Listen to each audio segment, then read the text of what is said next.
तो hello everyone and welcome back to my channel. तो आज की इस वीडियो में मैं आपके लिए लेके आया हूँ मेरी एक्टिवा 6G का ऑनरशिप रिव्यू। इसे परचेज किए हुए मुझे 3 साल कंप्लीट हो चुके हैं और मैंने इन 3 सालों में इसे 10,000 किलोमीटर यूज कर लिया है। तो आज की इस वीडियो में मैं आपको टू द पॉइंट बात करूंगा, नो टाइम वेस्ट, और आपको एक्चुअल ऑनरशिप रिव्यू दूंगा कि क्या आपको एक्टिवा 6G परचेज करनी चाहिए 2026 में या नहीं। तो हम सबसे पहले शुरू करते हैं इसकी स्टोरी से। मैंने इसे परचेज किया था 23 अगस्त 2023। आज है 21 अगस्त 2026। तो मुझे इसे परचेज करे हुए 3 साल कंप्लीट हो चुके हैं। परचेज मैंने इसे किया था 96,000 रुपीज में उस टाइम पे। ये स्टैंडर्ड वाला वेरिएंट है जिसमें एनालॉग मीटर आता है और हेलोजन लाइट आती है। मुझे केवल लोकल में यूज करना था, इसलिए मैंने स्टैंडर्ड वेरिएंट सेलेक्ट किया था और डिलक्स नहीं लिया था। तो इस वीडियो में मैं आपको बताने वाला हूँ कि इन 3 सालों में मैंने क्या क्या एक्सपीरियंस किया। ओवरऑल जो रिलायबिलिटी थी वो होंडा की, आपको पता है लोग होंडा खरीदते ही रिलायबिलिटी के लिए हैं। रिलायबिलिटी इसकी एकदम अच्छी थी। एक बार भी ऐसा नहीं हुआ कि मुझे इसे स्टैंडर्ड किया हो या कहीं पे भी मुझे प्रॉब्लम आई हो। इंजन अभी तक अच्छे से परफॉर्म करता है। 3 साल पुराना ये व्हीकल है बट मुझे अभी भी इंजन से लगता नहीं है, क्योंकि इतना स्मूथ इंजन है आज भी इसका। मेरा यूसेज इसमें लोकल का ही था, तो मैं लोकल सिटी के अंदर इसे यूटिलाइज करता हूँ। और maximum maximum 100 kilometre per day, इससे ज्यादा मैं इस पे राइड नहीं करता हूँ। मेरे सिटी वाले यूसेज में मुझे कोई प्रॉब्लम महसूस नहीं हुई और कोई कमी महसूस नहीं हुई इंजन और परफॉर्मेंस के मामले में। क्योंकि जो ये है 100 सीसी का आप स्कूटर एक परचेज कर रहे हो फैमिली के लिए, तो ये काफी यूजफुल है उस चीज को देखते हुए। ब्रेक्स की बात करें तो आई थिंक वो एक इसका थोड़ा सा नेगेटिव वीक पॉइंट हो सकता है, क्योंकि इसके अंदर हमें अभी भी 2026 में ड्रम ब्रेक्स मिलते हैं, स्पेशली जो 100 सीसी वाला मॉडल है। वो मुझे कहीं ना कहीं एक वीक पॉइंट लगता है, क्योंकि मैंने बाइक्स भी राइड करी है जो डिस्क ब्रेक और एबीएस के साथ आती है। तो वो सेफ्टी के हिसाब से थोड़ा सा कहीं लगता है कि अगर आप सडन ब्रेकिंग करते हो तो ब्रेक्स उतने अच्छे नहीं है और स्किड कर जाते हैं।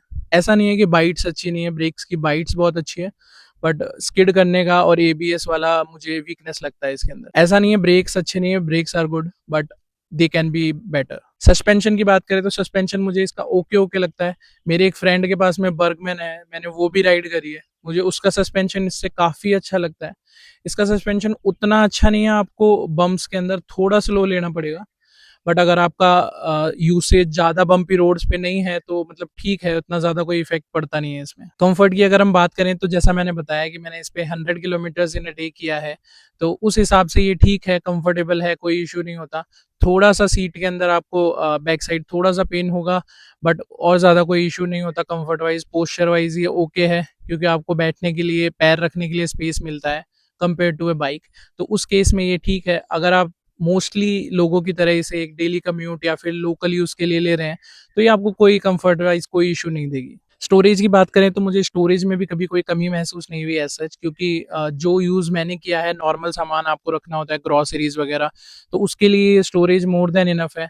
एक हाफ फेस हेलमेट में आ जाता है, फुल फेस हेलमेट नहीं आता है इसके अंदर। आई थिंक जुपिटर के अंदर वो आ जाता है, बट आई थिंक ये डिसेंट स्पेस है, कंसिडरिंग कि आप और चीज़ें भी इसमें रख सकते हो। आगे भी आपको लेग स्पेस भी मिलता है, वहाँ भी आप कुछ कैरी कर सकते हो।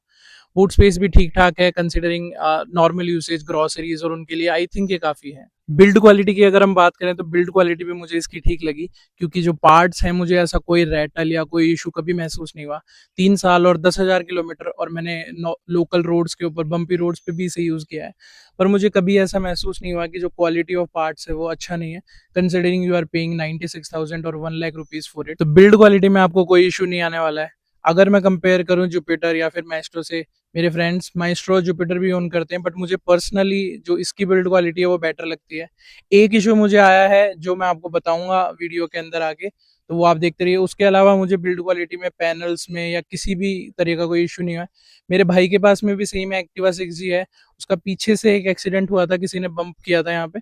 तो ये जो पार्ट है, जो कवर है, वो बस ब्रेक हुआ था, वो भी इजीली सस्ते में फिक्स हो गया था। उसके अलावा ऐसा कोई इशू आया नहीं था। अगर आप इसे केयर से रखते हैं और थोड़ा ध्यान रखते हैं, ज़्यादा खराब रास्तों में भगाते नहीं हैं, तो आई डोंट थिंक ये रेटलिंग वगैरह का इशू आएगा। मुझे अभी जीरो इशू है रेटलिंग का। तो 10,000 किलोमीटर में यूसेज के बाद में इसमें क्या क्या चीज़ें खराब हुई और मुझे रिप्लेस करनी पड़ी। मुझे अभी तक इसमें ऐसा कुछ मेजर रिप्लेसमेंट नहीं करना पड़ा। मैं नॉर्मल सर्विस करवाता हूँ two time. Honda official service centre में मैं सर्विस करवाता हूँ। कोई पार्ट ब्रेक नहीं हुआ है मेरा, तो मुझे वो चेंज नहीं करवाना पड़ा। टायर्स अभी तक ओके है, क्योंकि ओनली 10,000 किलोमीटर्स मैंने यूज़ किया है। ब्रेक पैड्स भी अभी तक चेंज नहीं हुए हैं। जो नॉर्मल सर्विस में इंजन ऑयल और फिल्टर वगैरह चेंज होते हैं, बस वही चेंज हुआ है। उसके अलावा मुझे अभी तक तो कोई पार्ट रिप्लेस करवाना नहीं पड़ा है, थैंकफुली। मिरर वगैरह सब कुछ ओके कंडीशन में है, ड्रॉप भी नहीं हुई है क्योंकि ये अभी तक। एक चीज़ जो मैं आपको बता रहा था वो इशू है, वो मेरे को रिप्लेस करवाना पड़ेगा, अभी तक मैंने करवाया तो नहीं है, वो मैं बताता हूँ आपको। Things I like about this, तो मुझे इसका ईजी टू यूज़ अच्छा लगता है। आप बाइक में क्या है, काफ़ी सोचना पड़ता है, इसे तुरंत उठाओ और आप लोकल में आराम से ईजिली राइड कर सकते हो। दूसरी चीज़, आप हाफ फेस हेलमेट ईजिली रख सकते हो। ये चीज़ें मोस्ट ऑफ द स्कूटर्स के लिए होगी ओके, लेकिन मुझे ये अच्छा लगता है इसके लिए। ग्रॉसरीज आप आपकी कैरी कर सकते हो इसके बूट के अंदर, या फिर आगे भी आप काफ़ी सामान रख सकते हो। बच्चे के साथ जब आप राइड कर रहे हो तो बाइक पे थोड़ा सा डर रहता है कि इंजन पे ना टच हो जाए या पैर टच ना हो जाए, वो रिस्क इसमें बिल्कुल भी नहीं रहता, तो वो भी एक अच्छी चीज़ है। सामान वगैरह आपको टाई करना है तो वो भी सीट काफ़ी चौड़ी आती है, तो आप वो भी आराम से कर सकते हो। और पिलियन का कोई मतलब वो नहीं है कि आप किसी को भी बिठा सकते हो, लेडीज़ हो, उन्होंने साड़ी पहना हो या ड्रेस पहनी हो, तो ईजिली वो कंफर्टेबली बैठ जाते हैं या इवन राइड भी कर सकते हैं, अनलाइक अ बाइक। तो वो चीज़ मुझे एक्टिवा की काफ़ी अच्छी लगती है।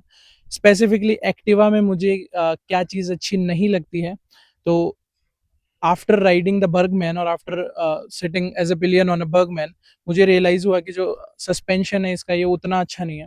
अब मैं ये चीज़ इसके कॉन में बता रहा हूँ, लेकिन स्टैंड अलोन अगर आप इसे देखेंगे केवल, तो कॉन नहीं है, क्योंकि ऐसा नहीं है कि मुझे इसका सस्पेंशन खराब ही लगा। जब आप इसको बर्गमैन से कंपेयर करेंगे या किसी दूसरे से स्कूटर से कंपेयर करेंगे, तब हो सकता है आपको कि इसमें सस्पेंशन उतना अच्छा ना लगे। कंसिडरिंग बर्गमैन एक मैक्सी स्कूटर है, तो वो डिज़ाइन ही थोड़ा उस कंफर्ट को देखते हुए है, उसमें फुट पैक्स वगैरह भी आगे आते हैं। बट एज सच मेरे को और कोई इसमें कौन लगा नहीं है। हेडलाइट की अगर हम बात करें तो मुझे इसका थ्रो ओके ओके लगता है, बहुत ज़्यादा थ्रो नहीं है। स्पेशली नाइट के अंदर जब आप इसको हाई बीम पे करते हो तो ये उतना डिफरेंस महसूस नहीं होता है। तो एक ये चीज़ आप देख सकते हो कि अगर आप मोस्टली नाइट में राइड कर रहे हो या आपका यूसेज ही लाइट के लिए है, तो आप या तो बल्ब चेंज करवा सकते हो या फिर आप और ऑप्शंस देख सकते हो। एक इशू जो मैं आपको बता रहा था वीडियो के अंदर, वो इशू मुझे 10,000 किलोमीटर्स के बाद में हुआ। मैंने सोचा कि जब मैं वीडियो बनाऊंगा तो क्यों ना 10,000 कंप्लीट करके ही वीडियो बनाऊं, और 3 साल भी कंप्लीट हो जाएंगे, तो मैं वेट कर रहा था 10,000 कंप्लीट होने का।